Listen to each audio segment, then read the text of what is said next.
I utterly condemn the far-right thuggery we've seen this weekend. Be in no doubt, those that have participated in this violence will face the full force of the law.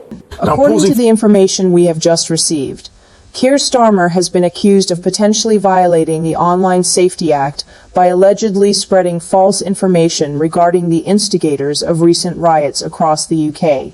The controversy centers around Starmer's statements, which pointed to far-right groups as the primary culprits behind the violence. Critics argue that this characterization was not entirely accurate and may have contributed to the escalation of unrest by misrepresenting the situation.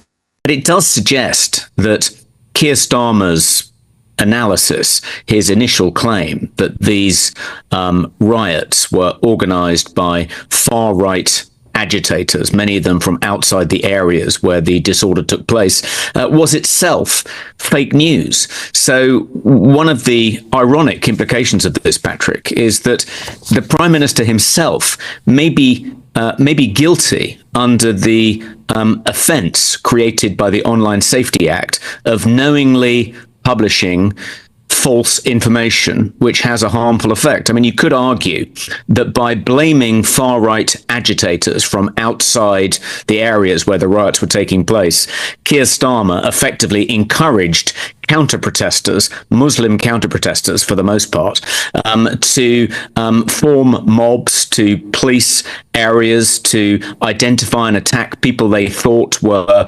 far-right agitators from outside their area. So you could argue that Keir Starmer's misinformation regarding who was behind the riots contributed to a harmful outcome, and he could therefore be guilty of an offence under the Online Harms Act. These accusations are significant because they imply that Starmer may have contributed to the unrest by misrepresenting the situation, thereby fueling further violence. Starmer has publicly attributed much of the unrest to far-right agitators. This characterization has been contested, with some arguing that the situation is more nuanced and that other factors, such as social and economic grievances, may have played a significant role. Critics of Starmer suggest that his statements may have oversimplified the causes of the riots, potentially exacerbating tensions. For now, the focus remains on understanding the full scope of the factors behind the riots, and whether Starmer's statements had any direct impact on the violence that ensued. If substantial evidence emerges, it could significantly affect his political standing and leadership. Morning guys, Steve here. Well, does it look like Mr Starmer's fallen foul of his own legislation? You'll remember, won't you, when he said that far-right mobs were coming into towns from outside their area on trains and buses, etc., and incited all them anti-protests who were armed, who were looking for violence, who started beating up and threatening anyone who they considered was far-right. Well, it's turned out that that's misinformation. They weren't coming in as far-right gangs, so he should be held accountable for that now, shouldn't he? He incited violence. He whipped up mobs of all sorts of different mobs, wasn't there, who then created violence on our streets and threatened people and beat people up and patrolled their own areas without police. So yes, he needs to quit now. And then secondly, this morning, you'll also remember that when he said all these far-right mobs were coming in, that he was going to maybe use a standing army. Now when you look into a standing army, that means members of the army, reserves, etc., and also volunteers. So I wonder why they're letting immigrants come in without their families, all fighting age men, all let through from Starmer's EU friends. What could possibly be in the pipeline? What do you think? Very quickly, Tommy Robinson, although not speaking directly, took action to share videos about the allegations about Keir Starmer. Critics argue that by focusing primarily on the far right as the instigators of the riots, Starmer may have oversimplified a complex situation. The unrest likely had multiple contributing factors, including economic grievances, social inequality, and dissatisfaction with government policies. By emphasizing the role of far-right agitators, Starmer might have neglected these other factors, which could lead to a one-dimensional understanding of the causes of the violence. When political leaders use labels such as far-right to describe those involved in unrest, there is a risk of alienating individuals or groups who may share some concerns, such as about immigration or crime, but do not align with extremist ideologies. This labeling could lead to those individuals feeling marginalized or unfairly targeted, which may exacerbate their discontent and deepen societal divisions. The use of politically charged labels like far-right can contribute to further polarization in society. In an already tense environment, such rhetoric might intensify divisions rather than foster understanding or dialogue. It can create an us versus them mentality, where people feel they must choose sides, which can hinder efforts to address the underlying causes of unrest in a constructive manner.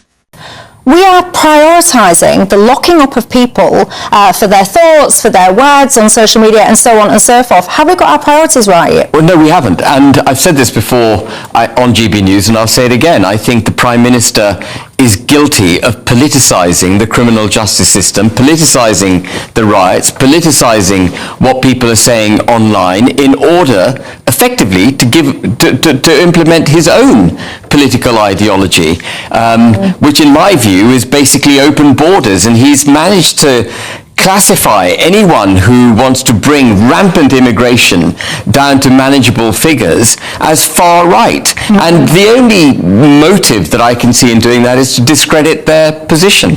And he's successfully done it. Tom Burek. Let's be clear, this is about child sexual exploitation and a criminal who should never have been given a non-custodial sentence. I think the judge who handed out this non-custodial sentence, in my view, should hang his head in shame. This is a terrible day for British justice in this country, and I do hope, Michelle, that the Lady Chief Justice, who is in charge of the judiciary in England and Wales, Baroness Carr, looks at this case and issues fresh guidance. I don't think Operation Early Dawn should ever have been used or should be used to let out or prevent serious criminals, and that includes child abusers. Yeah, and it just irritates me. Can you tell I'm irritated today? It just irritates me when I hear these interviews about, oh, you know, if you've been on the streets doing wrong, and I don't condone people on the streets doing wrong, we will send you to prison, and you might end up in a prison hundreds of miles away from your home, but worry not, we'll get you. You have all these tweets from people like the CPS and all of these politicians almost like clapping and high-fiving themselves because they've locked someone up for hearty words or chucking a Coke can or whatever. And then you've got people like this walking the streets. Honestly, I think it's absolutely disgusting. From a political standpoint, Starmer's focus on the far right could be seen as a strategic move to rally support from those who oppose extremism. However, this strategy can backfire if it is perceived as an attempt to distract from or downplay other legitimate concerns. Critics might view it as an effort to shift the narrative away from broader systemic issues, leading to accusations that the government is not fully addressing the problems at hand. The statement that the Prime Minister is guilty of politicizing the criminal justice system, the riots, and what people are saying online in order to implement his own political ideology, suggests a belief that Keir Starmer is using his position to shape public discourse and policy in a way that serves his political goals, rather than addressing these issues impartially. Be in no doubt, those that have participated in this violence will face the full force of the law. The police will be making arrests, individuals will be held on remand, charges will follow, and convictions will follow. I guarantee you will regret taking part in this disorder, whether directly or those whipping up this action online and then running away themselves. This is not protest, it is organised, violent thuggery. And it has no place on our streets or online. Right now, there are attacks happening on a hotel in Rotherham, marauding gangs intent on law-breaking, or worse, windows smashed, fire set ablaze, residents and staff in absolute fear. There is no justification, none, for taking this action, and all right-minded people should be condemning this sort of violence. People in this country have a right to be safe, and yet we've seen Muslim communities targeted, attacks on mosques, other minority communities singled out, Nazi salutes in the street, attacks on the police, wanton violence alongside racist rhetoric. So no, I won't shy away from calling it what it is: far-right thuggery. To those who feel targeted because of the colour of your skin or your faith, I know how frightening this must be. I want you to know that this violent mob do not represent our country, and we will bring them to justice. Our police deserve our support as they tackle any and all violent disorder that flares up. Whatever the apparent cause or motivation, we make no distinction. Crime is crime, and this government will tackle it. Thank you. So, two questions, Rob. Yes, we've seen. Thank you. We've seen a hotel being set fire to and Rotherham being broken into. Can you say that the policing operation has been a success, and what more can the government do to stop this? Well, as a government, we've had meetings all weekend and in the latter part of last week with law enforcement, with police, to make sure the necessary support and arrangements are in place. We do have standing arrangements for law enforcement, which means that we can get arrests, charged, remands in custody and convictions done very quickly.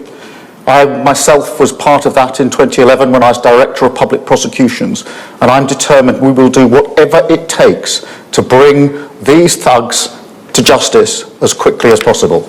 And do you believe everyone that is taking part in this disorder is part of the far right? And do any of the scenes we are seeing at the moment give you pause for thought about divisions in the country or how you approach other broader domestic policy areas? If you target people because of the colour of their skin or their faith, then that is far right, and I'm prepared to say so. But it doesn't matter what apparent motivation there is. This is violence, it is not protest. It doesn't matter what the motivation is. The motivation for the vast majority of people in this country is to see their streets safe, and that's what I'm determined that we will deliver. Thank you. Prime Minister, is it possible that tougher sentences could be given out to rioters, as they were in 2011, to act as a deterrent? I think there needs to be the full force of the law, and I think it needs to be swift. What happened in 2011 was that we were able to see individuals who took part in violence, arrested, charged, remanded and convicted very swiftly. Standing arrangements are in place for that, and we will do whatever it takes to ensure that the message is absolutely clear that if you're taking part in this violence, you will regret it and you'll be brought to justice as quickly as possible. Thank you very much. The critique implies that Starmer may be using the criminal justice system to further his political agenda. This could involve selectively enforcing laws or prioritizing certain cases that align with his ideological goals, which could undermine public trust in the impartiality of the justice system.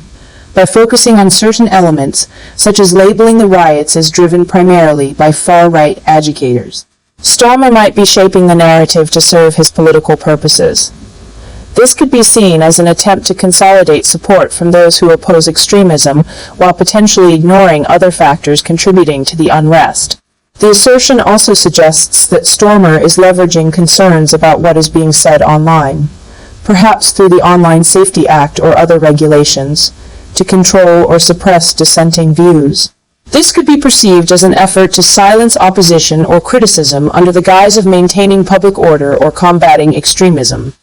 Like you, I was shocked and angered at the killing of George Floyd and the response of President Trump and the US authorities to the peaceful protests, to people rightly demanding justice. has been an affront to humanity.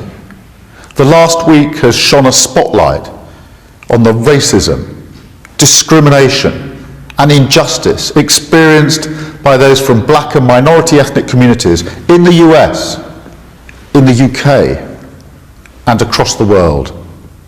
Martin Luther King said, "Injustice anywhere is a threat to justice everywhere." That's why today I've written to the Prime Minister asking for his assurance that the British government is doing all that it can to urge President Trump to respect human rights and the fundamental democratic right to peaceful protest. And this week, Labour has called on the UK government to ensure that our exports are not being used in the suppression of democratic rights in the US. But we must also reflect on the injustices in our own country. We must address the reality and the impact of anti-black racism, which has been highlighted by the Black Lives Matter movement. Now, more than ever, it's incumbent upon us all to ensure that this is a turning point. We must face up to and understand and address the systemic racial discrimination that exists in our own communities. The Labour Party stands with black communities in our country and across the world because black lives matter. We will provide updates on whether Keir Starmer is guilty of inciting violence through disinformation as more information becomes available. Currently, the debate is largely political, with various interpretations of Starmer's statements and their impact. Different sides are offering contrasting views on whether his rhetoric may have exacerbated tensions or simply reflected his stance against extremism.